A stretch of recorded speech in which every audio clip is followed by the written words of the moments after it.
Hi friends, ಎಲ್ಲರಿಗೂ ನಮಸ್ಕಾರ. Welcome to extra tasty food. ಇನ್ನು ಹೊಸ್ದಾಗಿ ನಮ್ಮ ಚಾನಲ್ ನೋಡ್ತಾ ಇದ್ರೆ ಸಬ್ಸ್ಕ್ರೈಬ್ ಮಾಡಿ, ಪಕ್ಕದಲ್ಲಿರೋ ಬೆಲ್ಲೈಕನ್ ಕ್ಲಿಕ್ ಮಾಡಿ. ನಮ್ಮ ಹೊಸ ರೆಸಿಪಿ ನೋಟಿಫಿಕೇಷನ್ ಮೊದಲು ಸಿಗುತ್ತೆ. ಇವತ್ತಿನ ದಿನದ ರೆಸಿಪಿ ಚೀಸಿ ಸ್ಯಾಂಡ್ವಿಚ್. ತುಂಬ ಈಸಿಯಾಗಿ ಯಾವ ಥರ ಮಾಡ್ಕೊಳ್ಳೋದು ಅಂತ ತಿಳಿಸ್ಕೊಡ್ತೀನಿ. ಒಂದು ತವನ ಬಿಸಿಗಿಟ್ಟು ತುಪ್ಪನ ಸೇರಿಸ್ತಾ ಇದ್ದೀನಿ, 1 ಸ್ಪೂನಷ್ಟು. ನೀವು ಬಟರ್ ಕೂಡ ಸೇರಿಸ್ಕೋಬೋದು.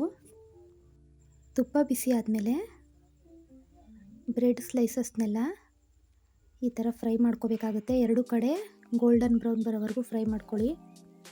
ಬ್ರೆಡ್ಡಲ್ಲಿ ಯಾವುದೇ ರೀತಿ ಐಟಮ್ಗಳು ಮಾಡಿದ್ರೂ ತುಂಬ ಚೆನ್ನಾಗಿರುತ್ತೆ. ಅದರಲ್ಲೂ ಸ್ಯಾಂಡ್ವಿಚ್ ಅಂದರೆ ಎಲ್ಲರಿಗೂ ಇಷ್ಟ ಆಗುತ್ತೆ, ಮಕ್ಳಿಗಂತೂ ತುಂಬ ಇಷ್ಟ ಆಗುತ್ತೆ. ನೋಡಿ, ಇದು ಎರಡು ಕಡೆ ಗೋಲ್ಡನ್ ಬ್ರೌನ್ ಆಗಿದೆ. ಇದನ್ನ ಒಂದು ತಟ್ಟೆಗೆ ಶಿಫ್ಟ್ ಮಾಡ್ತಾಯಿದ್ದೀನಿ. ಈಗ ಇದಕ್ಕೆ ರೆಡ್ ಚಿಲ್ಲಿ ಸಾಸ್ನ ಸೇರಿಸ್ತಾ ಇದ್ದೀನಿ. ನೀವು ಬೇಕಾದ್ರೆ ಗ್ರೀನ್ ಚಿಲ್ಲಿ ಪೇಸ್ಟ್ನ ಮಾಡ್ಕೊಂಡು ಸೇರಿಸ್ಕೋಬೋದು. ನಂತರ ಚೀಸ್ನ ಇಡ್ತಾಯಿದ್ದೀನಿ. ನೋಡಿ, ಒಂದು ಲೇಯರ್ ಇಡ್ತಾಯಿದ್ದೀನಿ. ನಾನು ಯಾವುದೇ ರೀತಿ ವೆಜಿಟೇಬಲ್ಸು ಏನು ಯೂಸ್ ಮಾಡಿಲ್ಲ, ತುಂಬ ಸಿಂಪಲಾಗಿ ಮಾಡ್ತಾಯಿದ್ದೀನಿ. ಬೇಗ ಮಾಡ್ಕೋಬೋದು, ಚೆನ್ನಾಗಿರುತ್ತೆ ಟೇಸ್ಟ್ ಅಂತೂ. ಕಟ್ ಮಾಡಿದ್ದು ಟೊಮೊಟೊ, ಈರುಳ್ಳಿ ಸೇರಿಸ್ತಾ ಇದ್ದೀನಿ. ಸ್ವಲ್ಪ ದೊಡ್ಡದಾಗಿ ಕಟ್ ಮಾಡ್ಕೊಂಡಿದ್ದೆ, ಅದು ಮೆಲ್ಟ್ ಆದಮೇಲೆ ತಿನ್ನೋಕ್ಕೆ ತುಂಬ ಚೆನ್ನಾಗಿರುತ್ತೆ.